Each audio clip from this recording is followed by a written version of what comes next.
My next guest has got a huge opportunity coming up here against Rory MacDonald for the PFL, their second show of 2021. They call it PFL 2021-2. Coming up here on April 29th, it's Curtis Millender back here on the program. Curtis, how's it going, man?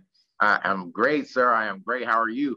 I am doing awesome. Tell me how this all came together, because I know you were a free agent, I think, and then all of a sudden you're fighting Rory MacDonald. How did this all come together? Well, a few months back when they posted their roster for the welterweights, I seen that it was a couple spots that weren't filled. Immediately went to my management, like, yo, I'm interested, like, try to get me on. They originally told me that the whole roster was full. So I kind of just, kept training. I was actually in camp with Eric Anders at the time. Right. So I was just training, trying to stay in shape. And a few weeks later, I get a call like, oh, yo, you can be an alternate now. We're going to bring you on as an alternate. I'm like, oh, that's perfect. I'll take that. Make weight, make money. It's easy. The following week, like, oh, you're officially in. And I'm like, oh, man, I'm fighting Rory MacDonald. In my head, already knew. And a couple of days later, they tell me, yeah, I'm going to fight Rory. So I was pumped. Yeah, I bet. How excited were you, man? And by the way, I want to mention speedy recovery to David Machado. I know he's got some health issues. Yeah. That's why that didn't end up happening. But I mean, the excitement level of fighting a Rory MacDonald, that's got to be on the bucket list to fight one of the top fighters of all time. Yeah, I've always been a welterweight. So, since the beginning of my career, like, he's been on top. So I'm like, oh, man, I've always talked about wanting to fight him and testing myself against him. Not as a fan, just as a competitor. Like, I know I can beat this dude. And one of my friends sent me a video from about 5 or 6 years back with Ellie Setback. And he was asking me, like, yo, like, what's like your dream fight? And I was like, yo, Rory MacDonald. Like, I would love to, fight that dude. So it's awesome. Dream come true. Dream fight, dream money. You talked about it there as well, being part of Eric Anders' camp with Fight Ready. How did you link up with Fight Ready and train down there? Like, I was curious the connection. I met Eric in Atlanta. So, like, we had kind of knew each other a little bit. And then Eddie Cha is from Orange County. So, I knew him very well as well. And, they needed strikers for the camp. And I was available. I was just training anyway. And I was in need of a change at the time. Like, I just needed a change of scenery. So it was perfect. And I love the guys down there, like, looking forward to working with them more. And, it was great coaching, a great team, a great group of guys to work with, a great group of guys to learn from, hanging out with Henry Cejudo. Like, it was just dope. It was an experience that I needed. So. Okay. And how long has it been since you've been down there? Because Eric's fight was a couple months ago. So when did you actually start training down there? I was there for him for his whole camp for about 7 to 8 weeks. I came home for a couple of weeks, and then I went back for a couple of days. I didn't get to do too much for this camp as far as there, just because it was kind of like short notice, didn't know what was going on. So I did the majority of the camp that I could do at home at CSW. Okay. So still living in California, but I guess going forward, doing your camps at Fight Ready, or just whenever it sort of fits, everything with your fights and all that? Yes. Okay, good. And obviously people can't tell, you're in quarantine right now. You've been there since last week. I know that's kind of the downside of this, is the extra longer quarantine. So are you by yourself? Because I've talked to some fighters who are, and then they don't get their corner, I think, 3 days before. Is that the case with you?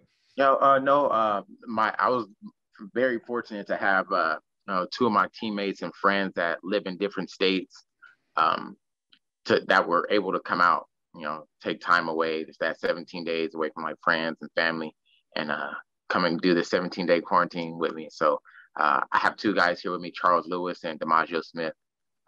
So we're good. October 2019 was the last time Rory MacDonald had a fight. Obviously, there was no PFL season last year. You fought a couple times last year. How much of an advantage is that for you, just because you've been a bit more active heading into a fight like this? I'm not one to really believe in ring rust. Okay. I feel like at a certain point, like, you've been doing this for so long, it's second nature. You're fighting every day at the gym. You're training every day at the gym. Mm. You have over 15, 20 fights. Like, it should be second nature by now. So I'm not a big believer in ring rust, but I really, and honestly, I don't give a shit how he feels. Like, this is the one I need. I'm coming for him. Okay. Style wise, how do you feel like you match up against Rory in this fight? the tell with me is always like the ground game. Is Curtis able to stuff the takedown? Is Curtis able to get up? Going out there to fight ready, doing the work at CSW.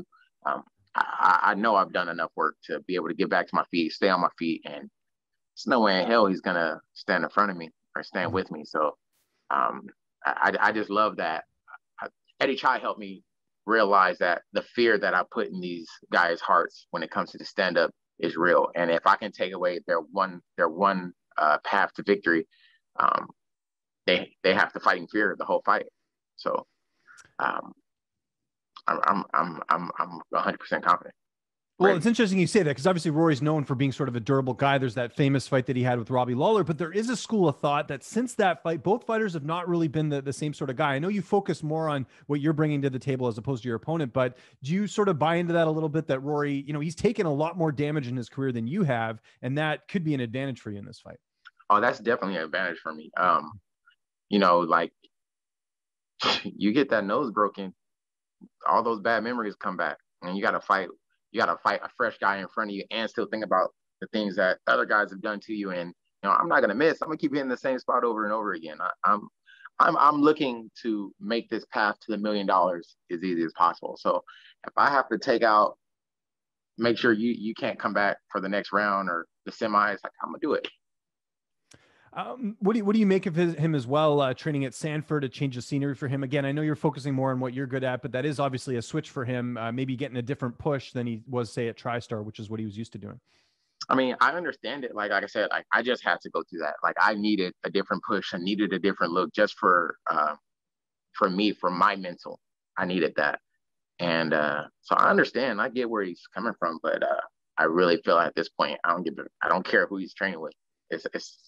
He's not training against me. He's not seeing guys that are like me every day. He's not seeing this. So. And just sort of last thing on Rory, and again, I'll say it for the third time. I know you're focusing more on yourself, but Rory did make those comments. I think it was a couple fights ago where he says, I don't know if I really like hurting people anymore. And it kind of stood out to me because, and I know he's been very religious and stuff. I don't know. Do you feel like mentally he's maybe not the same fighter he used to be, just from hearing something like that? Because obviously no one wants to hurt their opponents severely, but for him to say it that way, it kind of came across like maybe his mentality is a bit different. Did you take anything away from that, or are we looking too much into this? That's the first time I've heard him say that. That just made my confidence go even through the roof, because for this $1 million, I can feed my kids forever, for a long time. And I don't care what I have to do to get it. I'm gonna get it. I'll just say a prayer after. Ask for forgiveness after. So we mentioned Eric Anders. I know he's not in camp right now. He's back home in Alabama. Who did you get to work with leading up to this fight? He's back in camp. Oh, he is. He is back in camp. Okay, interesting.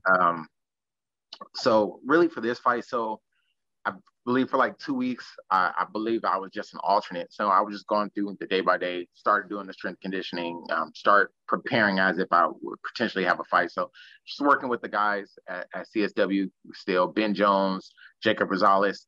We have some new guys, some amateur guys that are coming up that are just, they're strong. They can do the things that help me with the things that I struggle in. Excuse me. So, we have a team of guys that are focused. I even flew all the way over to Arizona just to spar one day with a gentleman by the name of Ray Waters, who is like, his wrestling is phenomenal, his striking is really good, and this dude hasn't even had a pro fight yet. So I'm getting the work, I'm getting the looks I need. How do you see this fight playing out on April 29th? Putting Roy down. I have to put him down. There's no other way to see it. I have to do this.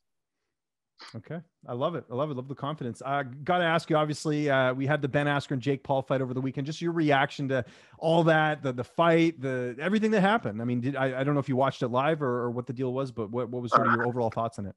I mean, I watched it live. Jake Paul's a fucking bully, man. Like, that's a bully. Like, you go and you fight these dudes that don't fight. They don't box.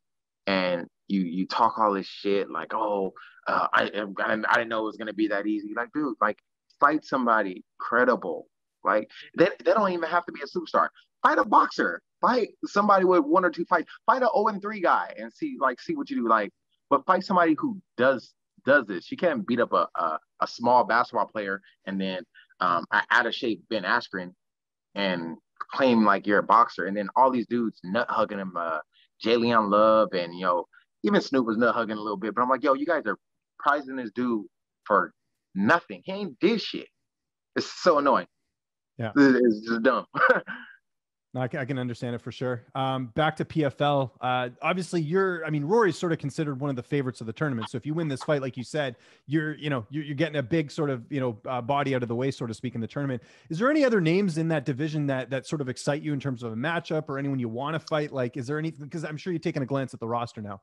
I don't know how to say his name, but the guy from Sweden, the black guy from Sweden, is really tall. Oh, I know who you're talking about, and his name completely escapes me right now, but I know exactly who you're talking about. He fought for them before, right? He was in the we're like last 2 season. doors down. Every time I leave my room, I see him and I size him up. I'm like, yo, that'll be the most fun fight in this. It'll be like me and Kevin all over again. Okay. So with the tall guy. So I would love that fight. Ideally, I would like to take out Ray Cooper in the next round, just so I have like something to prove. I feel like I've been mistreated so much in this game, and like a lot of it is because I need to work on those things I need to work on. But still, like, come on, man. When I'm watching cards and the main and co-main event are guys that I've beaten, like it's just like, come on, man. Like, where's the respect? And so I go out there and get this $1 million, this fight game can finally pay off, because fighting for scraps is not a look. It's the toughest sport to compete in. I don't care what anyone says. It's the toughest sport from a financial perspective, from just the punishment you take. I mean, that's why, nothing but respect for everyone who steps into the cage and does that. So I'm completely with you there. You mentioned the $1 million. I know it's crossed your mind. If you won that money, what are you doing with it? Man, gotta buy a house, get another condo. I have this thriving Airbnb business. Oh, so nice. Good for you, man. That's awesome. Add another condo to that monopoly. Business. Yeah, man. So I'm just trying to be smart with the money, especially, at big lump sums like that. I can, make the money last so I can do things. Is that something you've talked to your manager about, Jason House? I know he's very business oriented with his fighters. Save your money, put it away. Is that something you guys have had that conversation about, or something you plan on doing? This is going to be the second fight I've worked with him. But even when he wasn't my manager, I would listen to the things he would say about taking care of your money and do those things. I feel like I've never really dealt with bigger companies, but the things that I've seen since I've been here within Iridium is the God, he takes care of everybody in between, not just the big names, the other little names, but he takes care of everybody in the middle, just making sure everybody gets the same advice, the same love. So I'm happy. Okay, like we always do in our interviews, got to talk a little pro wrestling. First, we had WrestleMania, a bit of history being made. What did you think? Yo, I just got chills right now, because Bianca Belair, like, that is, I've been saying the whole time since the Rumble, I said, if she doesn't win at WrestleMania, I'm flipping the table. Whoever's house I'm at, I'm flipping the table. I'm a big Bianca Belair fan. Super dope. I'm actually across the hall from Tom Lawler. I don't know if you get to watch any indie wrestling. Well, I know about Tom's background in that, because I interviewed Tom actually before the season started, so I know he's all into that. So yeah, so I'm across the hall from him. So, and I've been watching his matches lately. So